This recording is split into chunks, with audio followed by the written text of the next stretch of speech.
ஊருக்கு வந்ததுலேருந்து சுத்தமாக வெயில் தாங்கவே முடியலை. இப்போவே இப்படி இருந்தால் நான் அடுத்த மாதம்லாம் என்ன பண்ண போகுதுன்னு தெரியலை.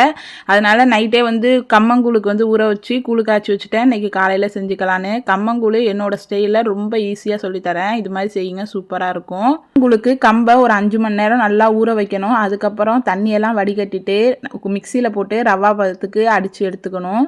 அதுக்கப்புறம் அந்த அடித்து எடுத்த கம்போட அளவு வந்து 1 டம்ளர் அப்படின்னா நீங்கள் 3 டம்ளர் 1க்கு 3 டம்ளர் தண்ணி ஊற்றி நல்லா கொதிக்க வைக்கணும். உப்பு போட்டு கொதிக்க வச்சுட்டு அதுக்கப்புறம் அந்த ரவா பதத்தில் நம்ம கம்பு அடித்து வச்சுருக்கோம்ல அதை போட்டு கைவிடாமல் கிளறிக்கிட்டே இருக்கணும். இந்த விஸ்கு இருந்ததுன்னா கிளறினீங்கன்னா சுத்தமாக கட்டிப்படாது. இந்த அளவுக்கு திக்னஸ் வந்ததுக்கப்புறம் குக்கர் போட்டு ஒரு 3 விசில் விட்டு இறக்குனீங்க அப்படின்னா நல்லா வந்து சூப்பராக வெந்து வந்திருக்கும். அதை அப்படியே மூடி வச்சிடணும். காலையில் எடுத்து பார்த்தோம் அப்படின்னா நல்லா கட்டியாக அல்வா மாதிரி இருக்கும்.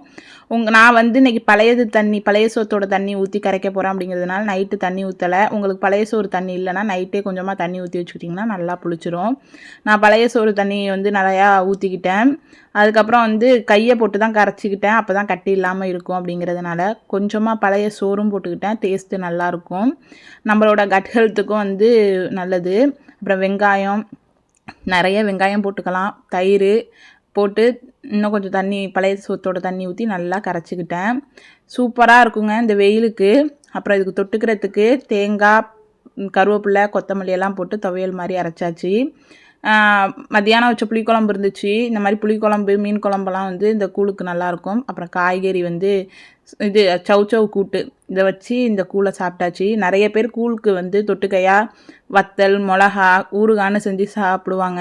வந்து ரொம்ப ஹெல்த்தியான ஃபுட்டு. அதோட இந்த ஆயிலில் பொரிச்சது, ஊறுகாய் அதெல்லாம் காலையில் எடுத்துக்காமல் இதுக்கு பதிலாக வந்து இந்த காய்கறி, அப்புறம் வந்து குழம்புல போட்ட காய்கறி, ப்ரோட்டீனுக்காக முட்டை, அப்படி இல்லைனா வந்து பயிர் அந்த மாதிரி சேர்த்து சாப்பிட்றப்ப அதோட கட் ஹெல்த்துக்கு ரொம்ப நல்லது. கட் ஹெல்த் நல்லா இருந்ததுன்னா பசங்களோட பிரெயின் டெவலப்மெண்ட் நல்லாயிருக்கும். மாதிரி மில்லட் சம்மந்தப்பட்ட கூழெல்லாம் பசங்க குடிக்க மாட்டாங்க அப்படின்னா இந்த மாதிரி லீவ் டைமில் செஞ்சு கொடுத்து பாருங்கள். அவங்க கொஞ்சம் கொஞ்சமாக குடிச்சு பழகிடுவாங்க. அவ்வளோதான். நாளைக்கு பார்க்கலாம். தேங்க்யூ.